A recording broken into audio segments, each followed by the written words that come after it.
The flight crew oxygen system provides breathing oxygen to the crew and observers in the event of a loss of cabin pressure or smoke-filled cockpit. Quick-donning masks and their regulators are located in containers as shown. Each mask can be selected to operate in a diluter demand mode or 100% oxygen mode. When 100% oxygen is selected, the user is protected in the event of smoke or toxic gas.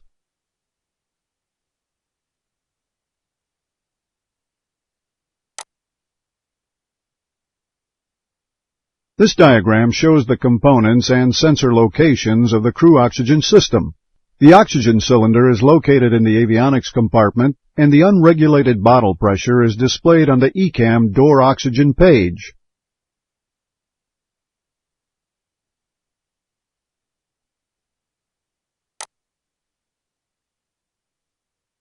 A green oxygen disc normally covers the opening shown in the photo. Two overpressure safety systems can vent the oxygen overboard through a safety port if the pressure gets too high. Therefore, if the cylinder experiences an overpressure condition, most likely a thermal discharge, the green disc over the safety port will be missing. During the exterior walk-around, check the condition of the oxygen bay door and verify the green oxygen discharge overpressure disc is present.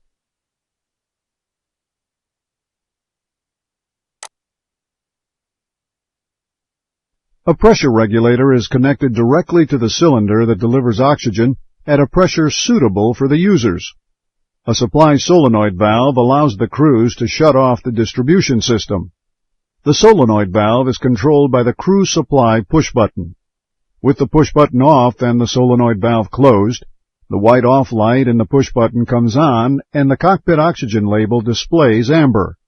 Additionally, if less than 50 psi is sensed in the low-pressure circuit, the amber regulator low-pressure label will display on the ECAM door oxygen page.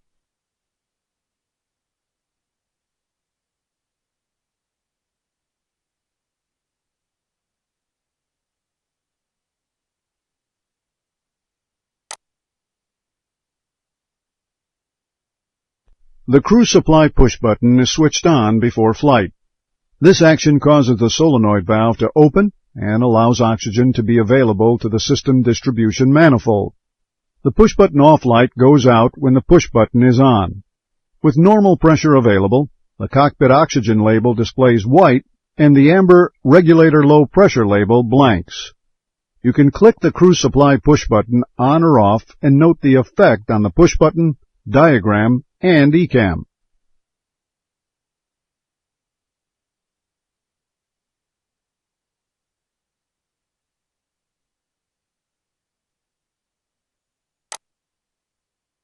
The unregulated bottle pressure is displayed on the ECAM door oxygen page.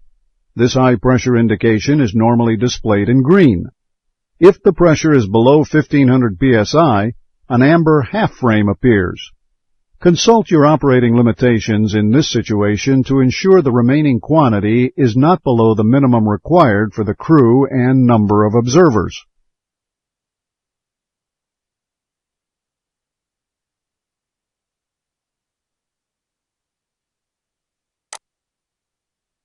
If the bottle pressure is below 800 psi, the pressure display pulses. If the ECAM door oxygen page is not already displayed, this situation will cause it to automatically appear. If the bottle pressure is below 400 psi, the pressure display changes from green to amber. Recall also that the pressure below 400 psi will cause the cockpit oxygen label to display in amber, even with the crew supply push button on.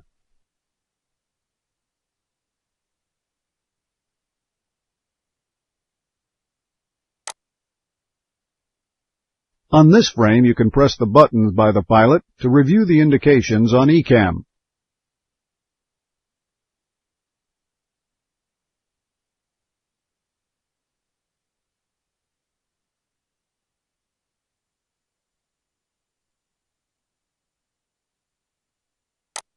In the flight deck, verify that the 4 oxygen masks are properly stowed.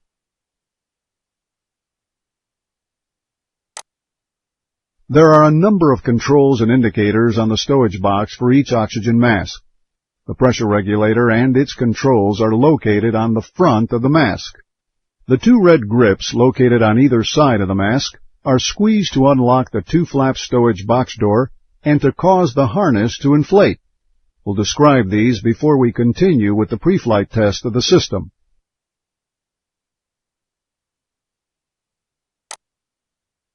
At the top left of the stowage box is a blinker flow meter, which is a yellow cross that appears when oxygen is flowing to the mask.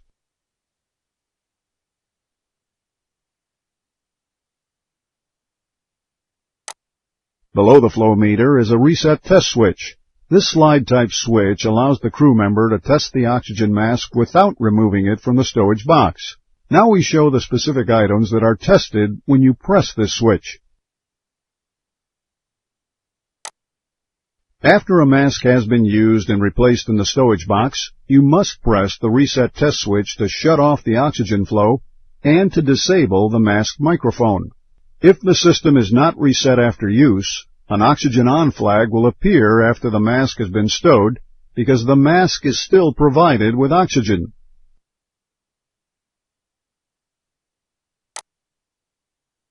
The pressure regulator and its controls are located on the front of the mask.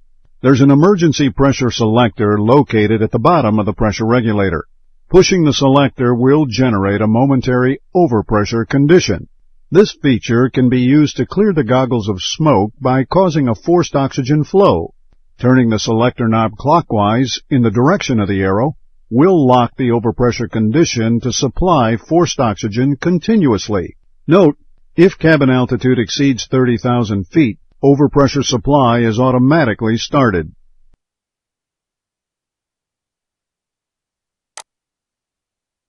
There's a normal 100% selector located on the upper left of the pressure regulator. Pushing it down will cause the mask to deliver 100% oxygen. Push the top of the selector to return it to the normal position, which provides a mixture of ambient air and oxygen. In normal, the air-oxygen percentage varies with cabin altitude. Above 35,000 feet cabin altitude, the user will breathe 100% oxygen at forced supply, regardless of the switch position.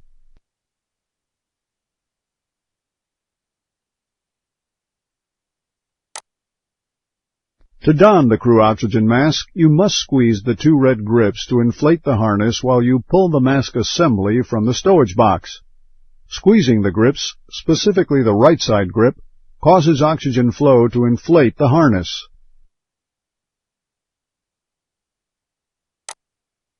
While squeezing the grips, place the mask assembly over your head and use a sweeping motion to pull the mask down over your nose and mouth. As long as the red grips remain squeezed, the harness remains inflated. When the mask is in the desired position, release the grips. When the grips are released, the harness deflates to tighten around your head and the mask will seal to your nose and mouth. Further adjustment can be made by squeezing the grips to inflate the harness.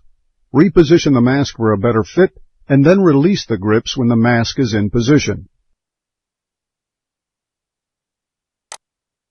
As shown here, some masks have a removable plastic strip to protect the visor. The strip must be removed for proper vision during use.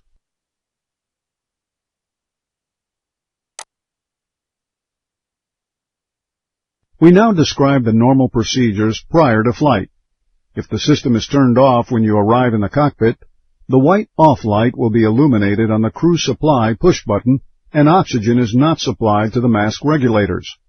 Pressing this push button will extinguish the light and open the solenoid valve to allow oxygen to flow to the masks. You should confirm the indications on the ECAM door oxygen page.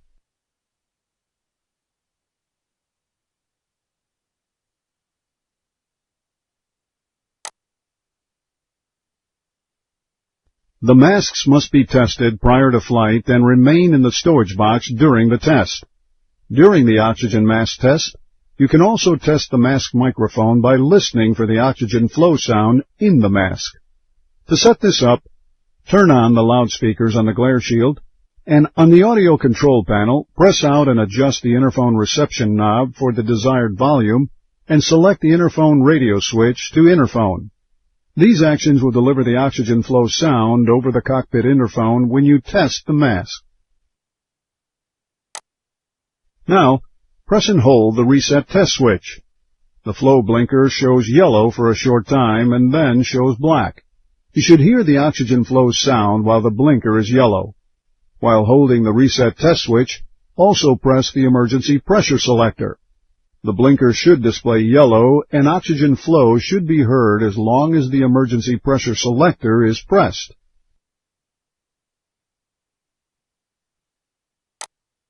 Release the emergency pressure selector and reset test switch and ensure they return to their normal positions. Verify that the normal 100% selector is in the 100% position. Now press the emergency pressure selector by itself and verify that the flow blinker does not display yellow.